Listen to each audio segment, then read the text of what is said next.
Hi, and welcome back to the Mortgage Broker broadcast.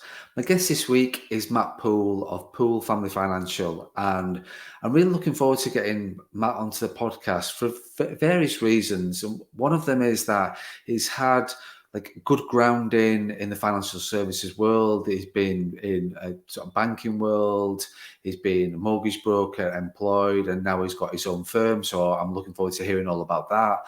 And secondly, I've not had any conversation with Matt before, so he's one of the unique guests that I've got onto the podcast that I don't know anything about him. I don't know his background, don't know about his mindset. So it's really going to be a good sort of exploration for me in terms of getting to know him a lot more and what he's done, what the future looks like, how he's dealt with the challenges and issues that he's faced.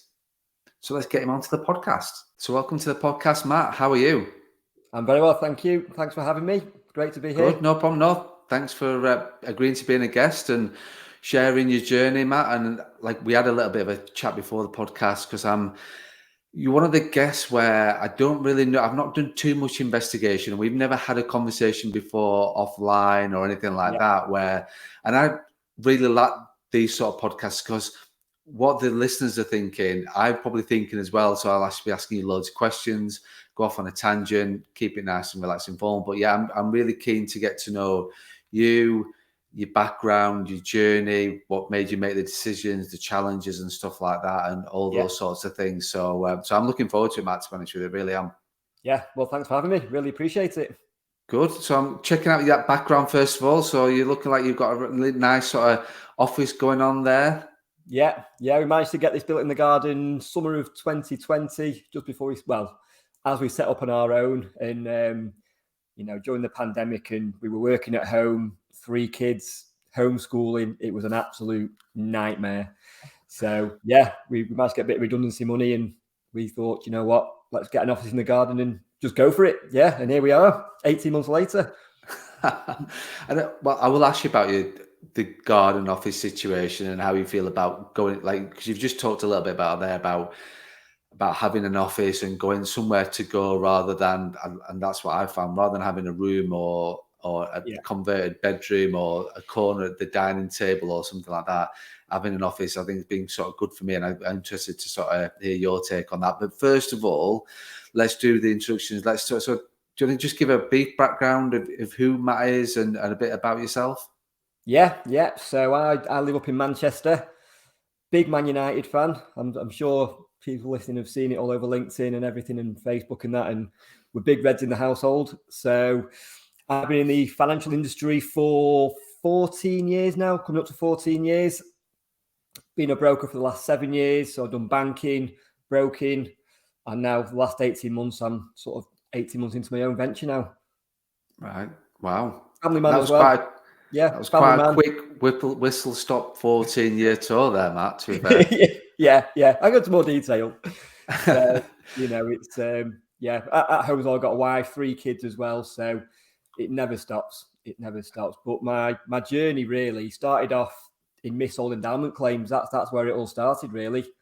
Right. So I did go to university after sixth form, went to do computer programming because I thought, nice and young, career advisors tell you computers are the way forward. So yeah, software engineering was what I went to do at university, Sheffield Hallam actually. Lasted 6 months, couldn't do it, didn't have a clue.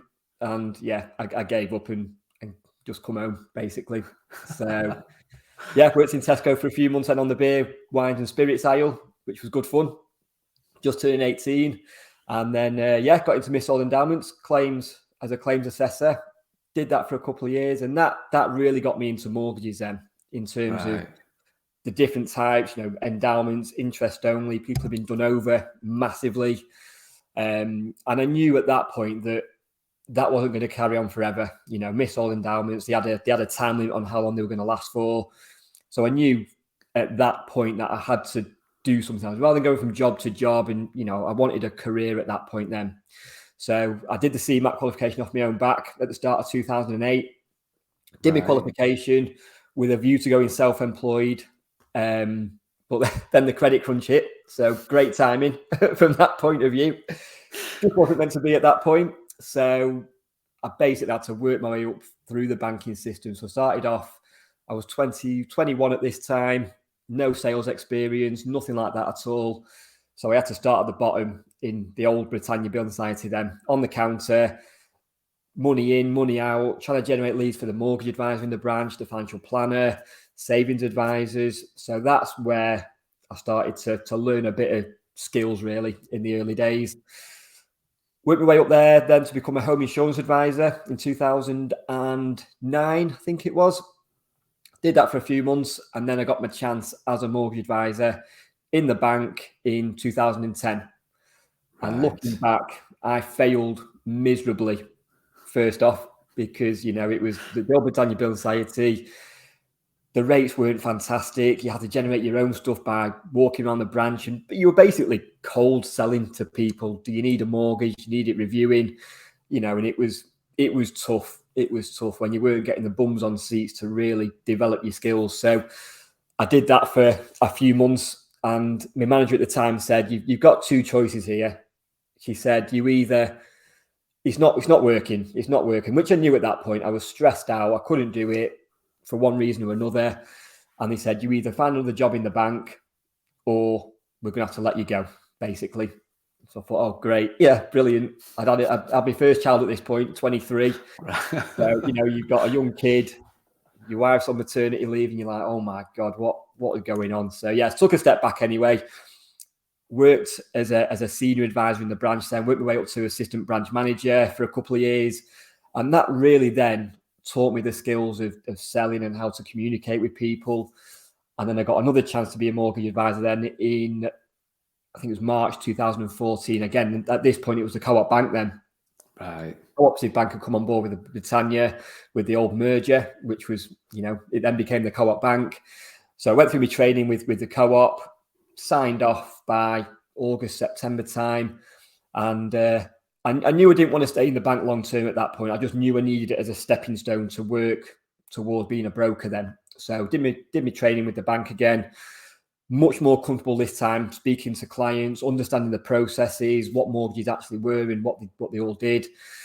And then I got my first job as an actual broker in September 2014. So 6 years after qualifying was my first proper job as a broker then. So, I get messages all the time on LinkedIn saying, "Oh, I'm doing my CMAP. What's my next path?"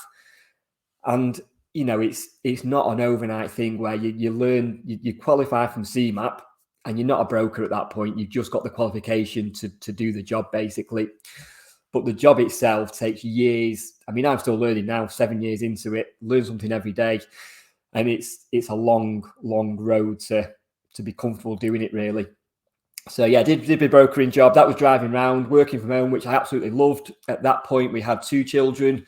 Working from home, my wife worked in an estate agency, so I could drop the kids off at school, come home, do a bit of work in the morning, bit of FIFA at dinner time, chilling out a bit, just to reset the mind a bit.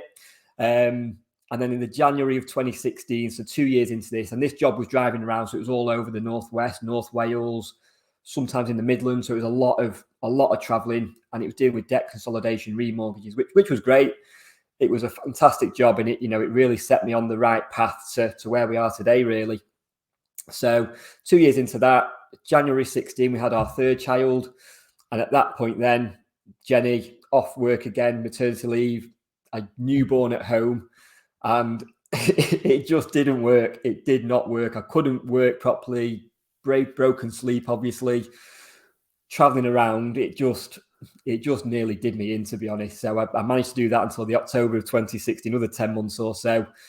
And at that point, I thought I need to do something different here. And then I got a job with a startup, my old place of work, with 2 guys who dealt heavily in social media background, helping brokers generate leads for mortgage leads. And a lot of brokers who they spoke to said, "Well, do you know what? Generating leads is the hard bit. So why don't you set up your own brokerage?" And this was close to home, 5 minutes down the road. They needed a broker to come in to help set up the mortgage, how it was regulated and all the rest of it. So I joined up there October 16. And that was a massive learning curve, because all I dealt with at that point was remortgages, debt consolidation. That was all I knew at that point. So going into business with the other 2 guys and I was on a full-time employee, so I was on an employed basis. Them two were the directors, and we helped build it together. And that was a massive learning, because they gave me a lot of time to understand businesses and processes and how to run a business, which got me to where I am today as well. And the amount I learned there by doing, I mean, even at that point, I hadn't really done any purchase applications or just general remortgages or home movers or buy-to-lets. So all that was new to me as well, even 4 or 5 years ago. And you're thinking, bloody hell, there's so much here that I don't actually know, because you were so niched with the remortgage debt consolidation. That was all I knew at that point. So that was, again, a massive, massive learning curve then. So, for one reason or other, that didn't work out, unfortunately. And we were put in a position last May 2020, when the pandemic was here. Jenny was on furlough.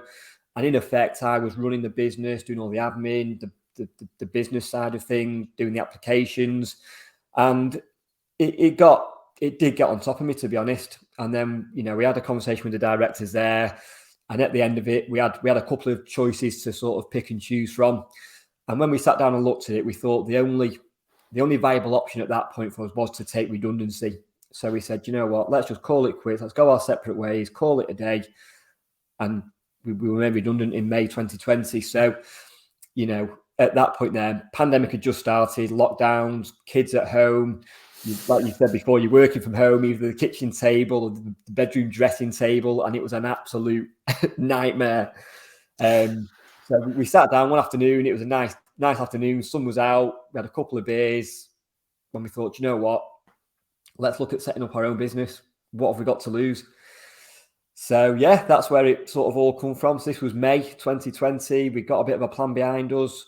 With our old company, we were under the Primis Mortgage Network. So I approached our RSD, Trevor, there, and said, this is the position we're in. How long will it take for us to get authorised to start trading as our own company? And we've got a really good relationship with Primis as well, which is really good. So they said, you know what, give it 4-6 weeks and we'll have you up and running. And I think the main thing we were waiting on was the FCA, to be honest. Tends to be with everybody, Matt, to be fair. Yeah. Oh my God. So, fortunately, at that point, they weren't too bad on the timescales.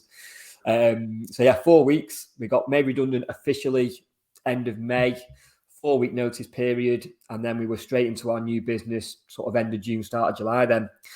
And since then, it's been absolutely manic. You shit yourself a bit at the time because your income's gone. You've got 3 kids to look after. But looking back now, it's the best thing that happened to us. And we've got this office in the garden. We can work around the kids now. We're doing really well with business, and it just works. It just works for us. Myself, who does the art advising. Jenny does a bit of the admin, social media stuff for us. So we've sort of gone full circle from the banking sector, brokering, understanding how to run a business at my old place, and then here we are now with my own business, my own brand, and yeah, it's going from strength to strength, which is great.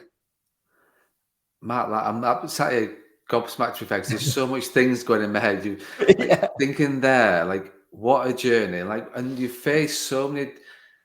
Fair play to you, mate. In terms of what you face, what you've dealt with, how you've dealt with it, it actually puts a big smile on my face, because I know how I would deal with that situation, and you pretty much have dealt with it the same way. Just literally, what's the worst can happen? You hit it head on, sees that like the opportunity's there, just go for it, make the most of it. What's the worst can happen? Using all these different things and phrases that I'm used to, like, saying myself, and thinking actually, like, and I also as well appreciate how honest you've been about your journey, about how you didn't quite work out at the beginning, how you did fail, but you picked yourself up. You looked at what you can achieve. You focus on what you can do rather than what you couldn't do, and look at where you've got to, which is just an unbelievable ride. I'm guessing that you felt for the last 14 years. So was it always did you always know that you'd run your own firm? Is that something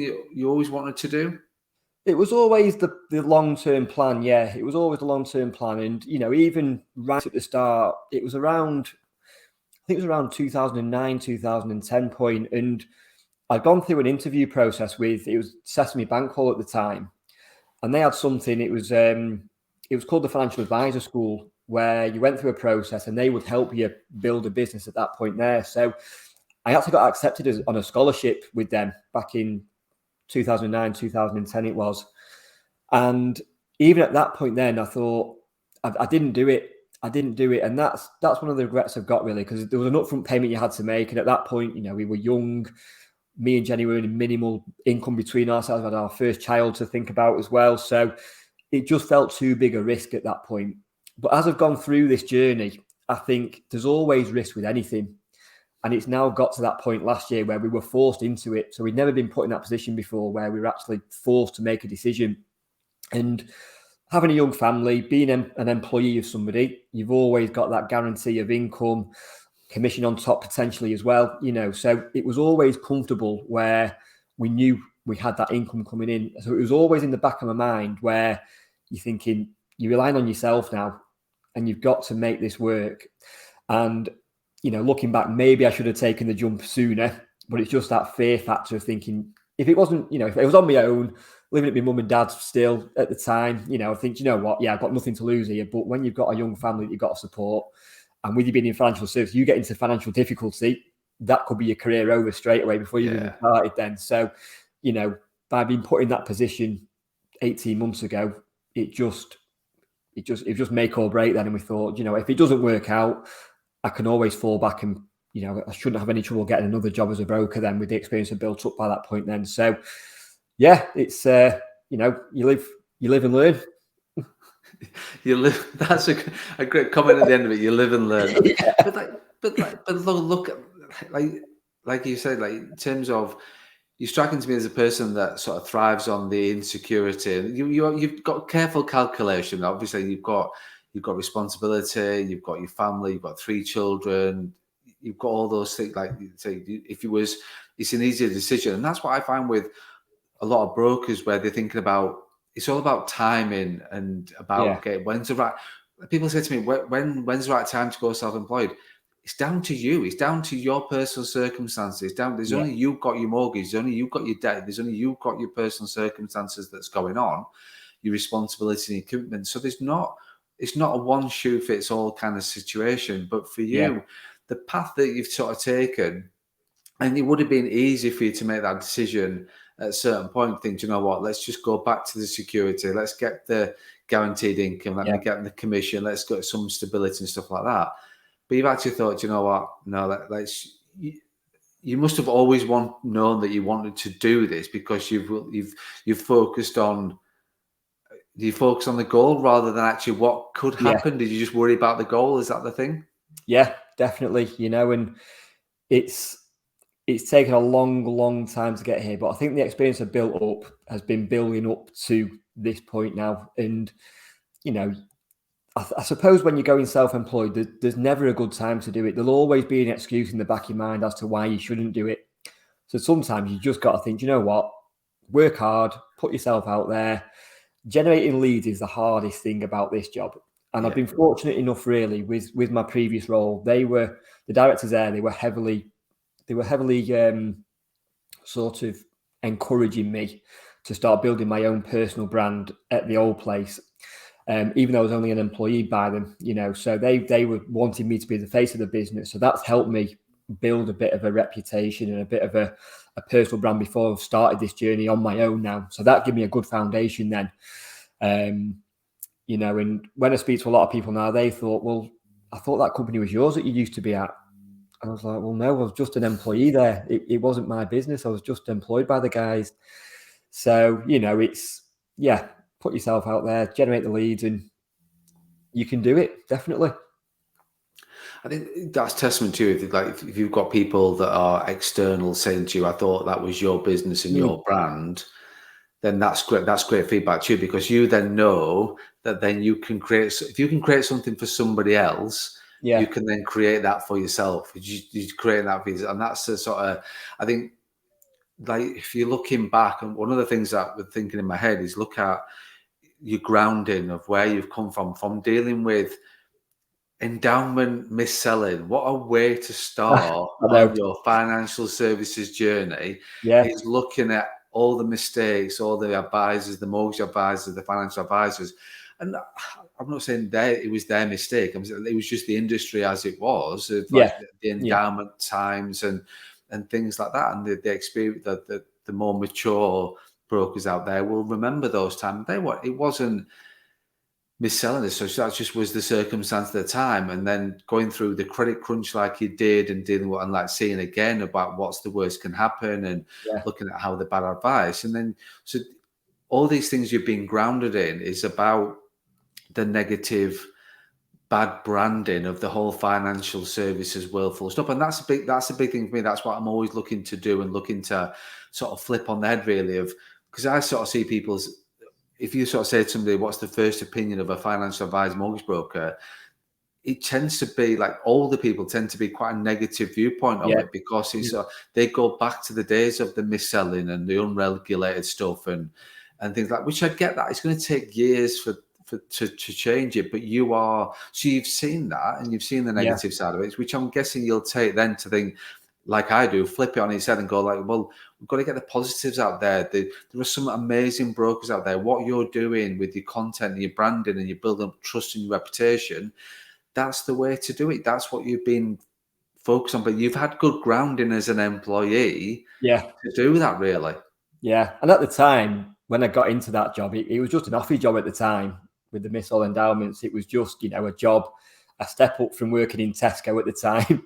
So I've gone from studying to be a computer programmer, into Tesco, into an office job doing the Miss All Endowments. I started off as an office junior in that job.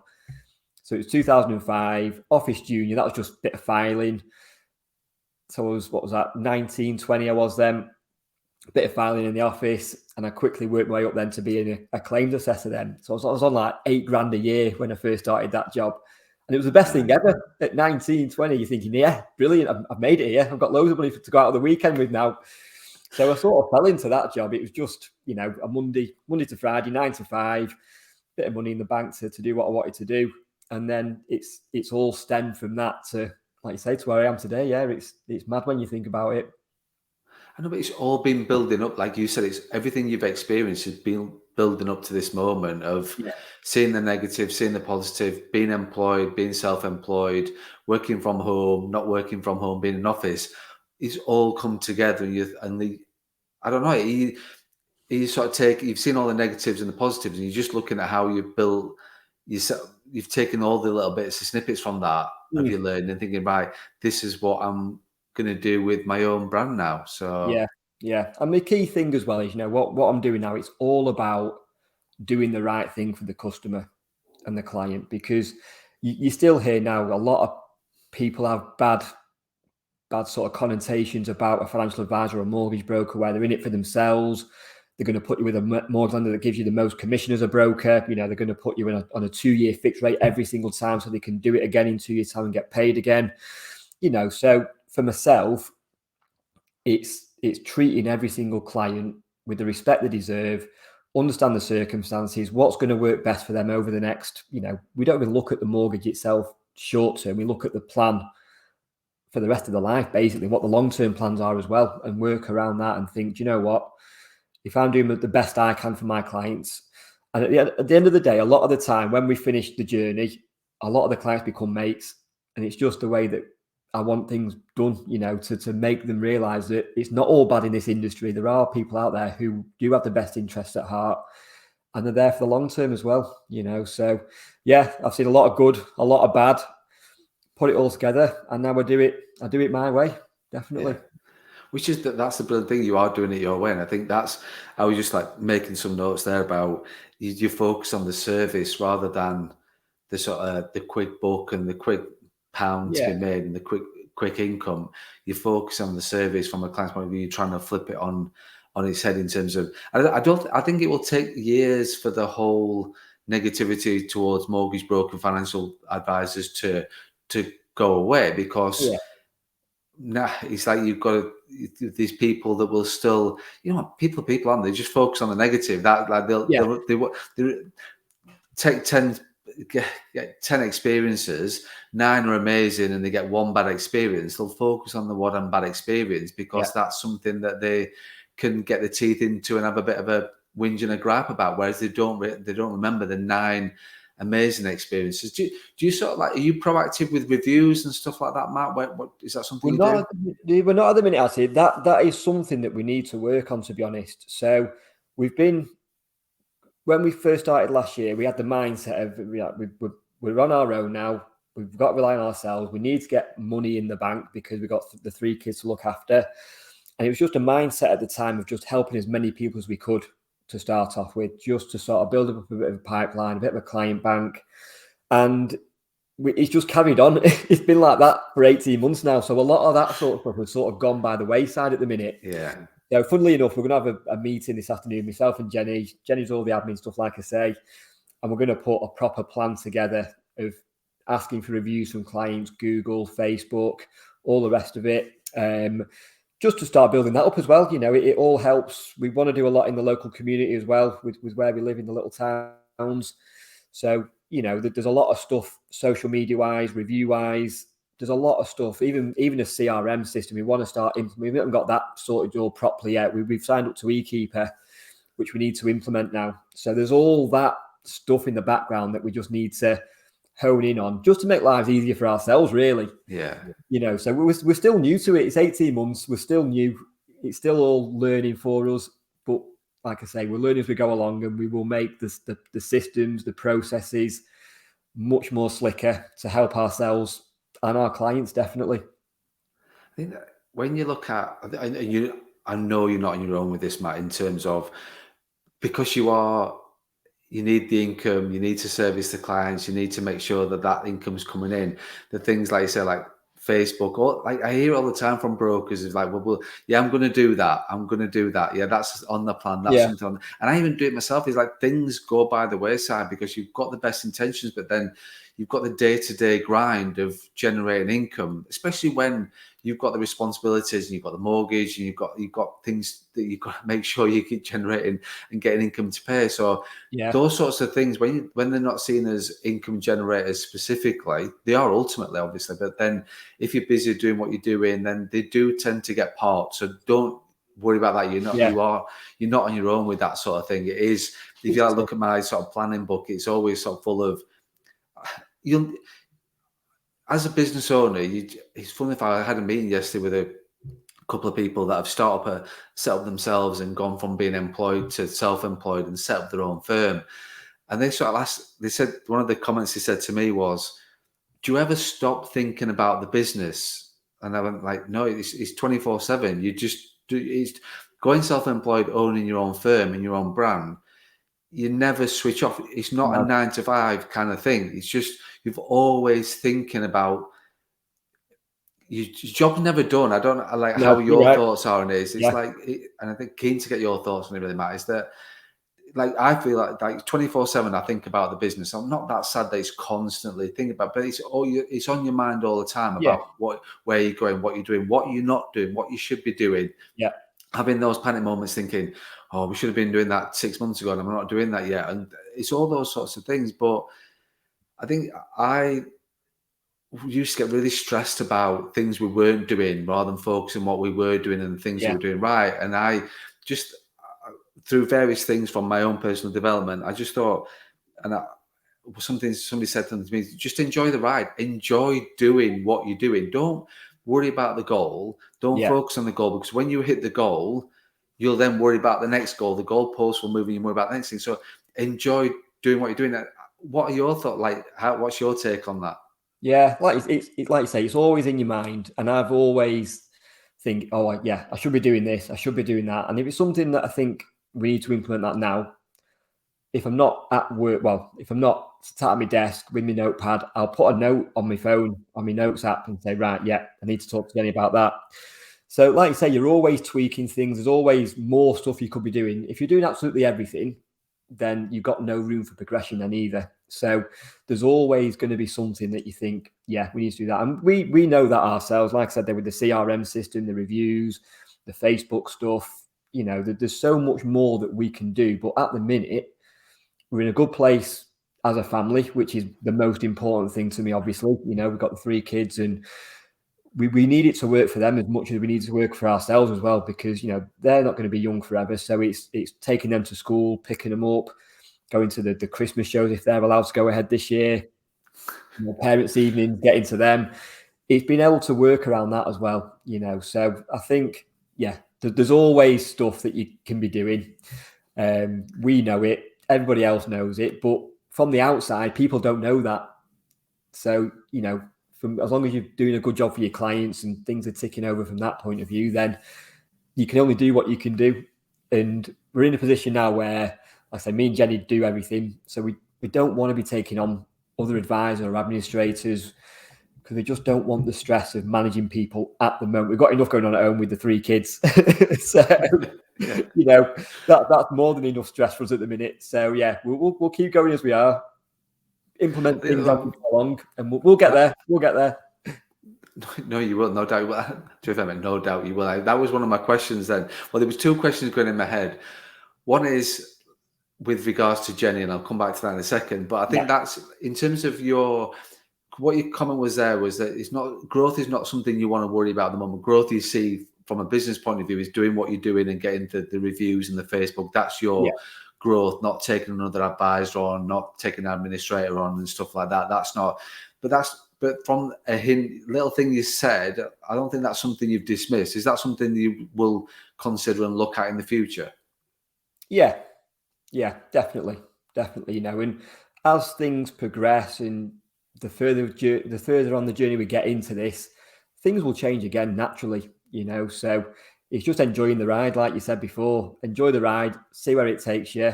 If it leads you down that path, then, like I said, we're pretty laid back. We'll go with it and see what happens. Is Jenny the same? Is Jenny as laid back as you, Matt? No. No.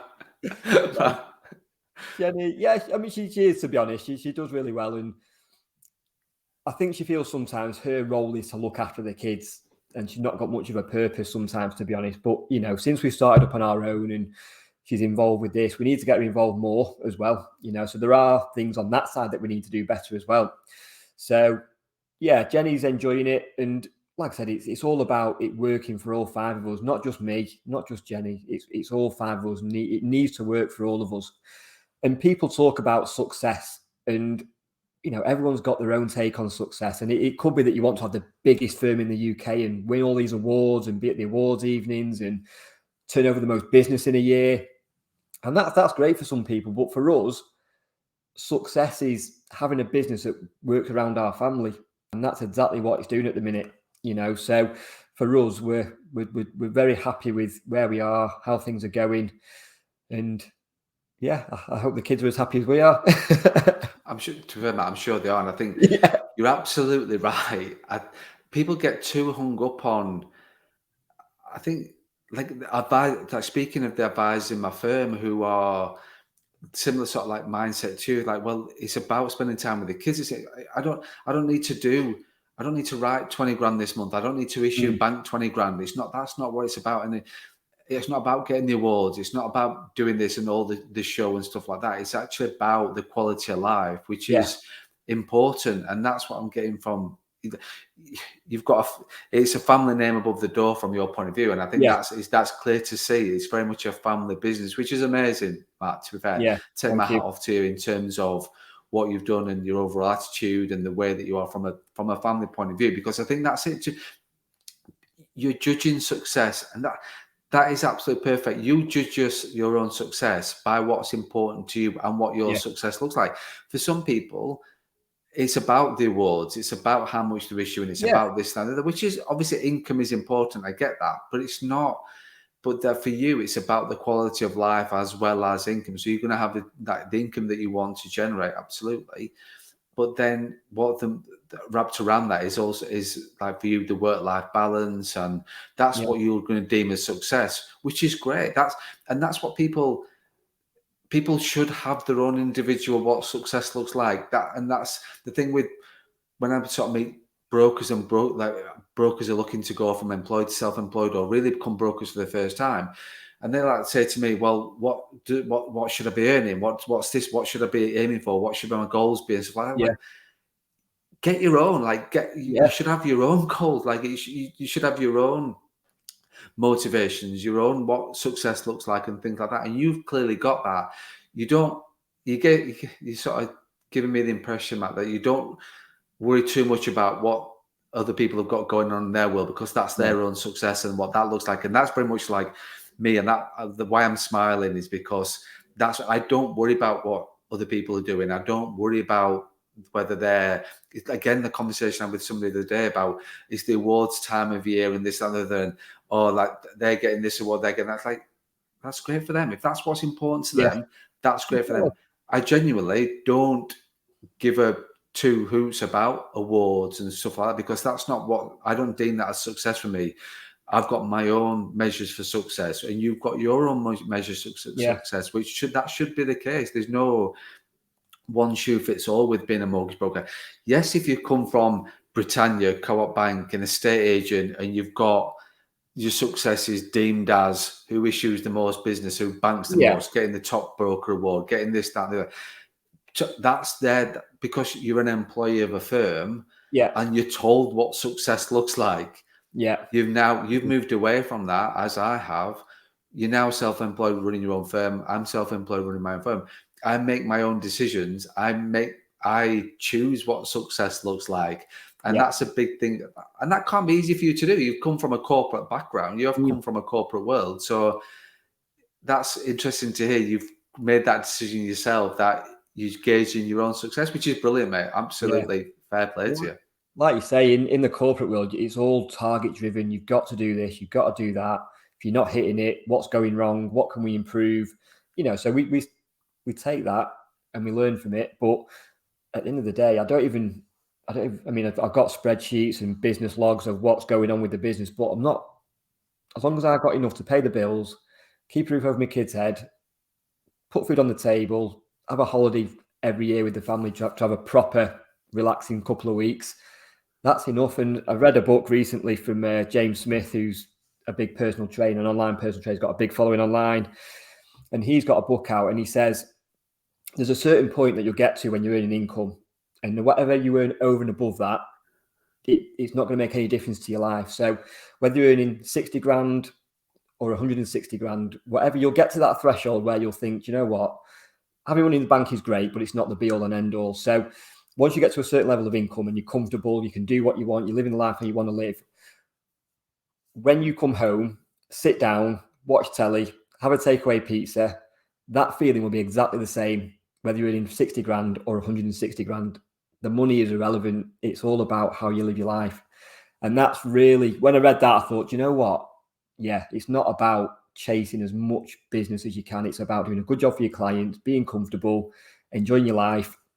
And I think a big thing of this for me comes from my dad as well. So we lost our dad 12 years ago now in December, just after Christmas. And my little lad was only 3 months old at this point, our eldest. And my dad had a really strong work ethic, and he was an electrician by trade. So he'd work all the hours under the sun, weekends, weekdays. And the only time he had with us proper was the 2-week holiday in the summer. And looking back at that now, you realise now you've got your own family, how hard he worked to keep us, to do what we want, really. And I realised at that point that I had to grow up pretty quick, because I was 23, lost my dad. My youngest brother was 14. He lost his dad as well, obviously. So, that was a really tough time for our family from a personal point of view. And I think the work ethic that I've got now, I've always tended to have it, but even more so now, knowing what position he was in, where I am now, working hard, bringing the income in, it's all sort of stemmed from that as well, really. So, which is an amazing story. And Matt, to be honest with you, is like in terms of the person that you are, they've taken all the things on board, like obviously talking there about your father and losing your father at such an early age, and but for you, it's all about the learning. I think that's what you've taken every situation and you learn from it, which is an amazing thing. That is really a great message for anybody listening, that all the things that's happened to you, you've taken it and learned things from it. Is that fair to say? Yeah, 100%. 100%. Yeah. And, there's been hard times, stressful times, personal lows, but it's part of life. Everyone goes through it. It's how you bounce back from it and what you take from it. Yeah. Definitely, definitely. And I have to ask you the question, going back to about Jenny, because my wife is a financial advisor. She works for a different firm. I could never in a million years dream of working with her. And vice versa. She's like I run my business, and I've got advisors in the firm. She's a financial advisor with a different firm. I could never ever see us working together. But fair play, you and Yeah. Jenny work together. How do you keep saying? Do you know what? It's great, to be fair, because Jenny's come from an estate agency background herself, so she's been in that corporate world ever since. I mean, she left home when she was 16, so she's worked from 16 full time, supported herself, so she understands that side of it as well. So she joined us back at the old company in February 2018. So we'd worked together for a couple of years before we started this as well, and we just worked well together. Really, you know, we get on together. We have the odd bicker here and there, like anybody does anyway, you know. But you can see in the top here our neon sign, which is hashtag Team Pool. So that's our family motto: Team Pool. We're in it together, and you know it just works. It just works. And what we see it as, we don't see it as a job. We both enjoy it. We both, you know, earn a living from it as well, obviously. And if you flip it on its head, with everything going on at home with the kids and everything else, we don't get to spend a lot of time together on our own. So we actually see this time as working together, as spending time together as well. So if you think about it that way, you know, we go out for the odd lunch every now and again when we get a chance to. So we actually flip it on its head and say, do you know what? It's quality time that we're spending together to help build our future together. So yeah, it's good. It's good. Good. And to be fair, Matt, what a great way to end, because Yeah. I think I just wanted to, like, reflecting on our conversation and just talking to you and hearing you and your journey. I think I appreciate your honesty. You've literally explained how it is. It's clear. I think it's humbling is probably not the right word, possibly a word, but like in terms of what you've experienced, what you've gone through, taking your learning on board, this experience with your father and all those sorts of things, you've taken everything that's important, put all the good stuff, mixed it all together, and you've created this family business that is yours and is your brand, and it's here to stay, and you've got all the family involved with that. I'm sure I can see a picture in my mind about your children moving into the business and having this sort of team pool thing going on and that sort of thing as well. So, and I'm sure you won't force them if they don't want to do that, become boring mortgage brokers, and I'm sure you won't force them to do that. But yeah, I can sort of see that sort of happening from there. So, Matt, thank you so much for your time, and thank you for being so honest and sharing your journey. And I genuinely mean this, that I've been talking sort of 42 minutes and I've just thoroughly enjoyed listening to you and talking to you and hearing about your mindset and what you've gone through, really. Yeah. Thanks so much for having me on. I really, really appreciate the opportunity. Thank you.